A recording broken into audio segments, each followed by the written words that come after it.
NCERT 9th standard சயின்ஸ்ல இருந்து describing motion around us டாபிக்ல இருந்து எக்ஸசைஸ் 6 சம் பண்ணலாம் பாருங்க. 4.27 shows a position time graph of two objects A and B that are moving along the parallel tracks in the same direction. Do objects A and B ever have equal velocity? Justify your answer கேக்குறாங்க. இது ரெண்டு மெத்தட்ல பண்ணலாம்.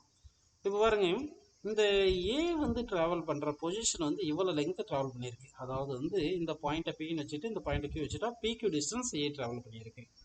ஆனா B வந்து travel பண்ண distance பார்த்தீங்கன்னா வந்து பி டிராவல் பண்ற டிஸ்டன்ஸ் வந்து இவ்வளவு டிஸ்டன்ஸ் தான். இது வந்து என்னன்னு வச்சுக்கிட்டீங்கன்னா பி டு என் தான். அப்போ டிஸ்டன்ஸ் டிராவல்டு பை ஏ வந்து greater than distance travelled by B இருக்கு. ஸ்பீடுக்கு என்ன ஃபார்முலா? வெலாசிட்டிக்கு வந்து டிஸ்டன்ஸ் பை டைம். அப்போ ஸ்பீட் வந்து டைரக்ட் ரிலேஷன்ல டிஸ்டன்ஸ் எடுத்துக்கலாம்.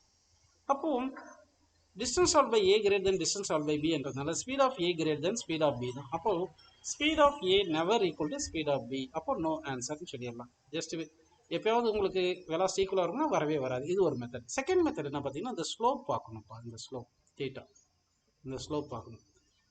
ஏக்கு வந்து தீட்டாவும் பிக்கு வந்து தீட்டாவும் பார்த்தீங்கன்னா டிஃப்ரெண்ட்டாக இருக்குது. Slope of A is greater than slope of B இருக்குது. தீட்டா வந்து கிரேட்டராக இருக்குது.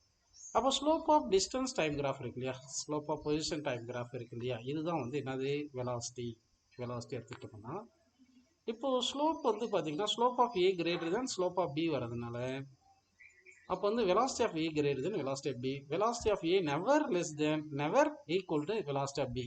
ஸ்லோப் வந்து ஏக்கு வந்து கான்ஸ்டன்டாகவே இருக்கு, பிக்கும் கான்ஸ்டன்டாக இருக்கு. ஆனால் இந்த கான்ஸ்டன்ட் டிஃபரன்ஸாக இருக்கு, அதனால வெலாசிட்டி டிஃப்ரெண்ட்டாக தான் இருக்கும், ஈக்குவல் வரவே வராது அப்படின்னு எடுத்துக்கலாம்.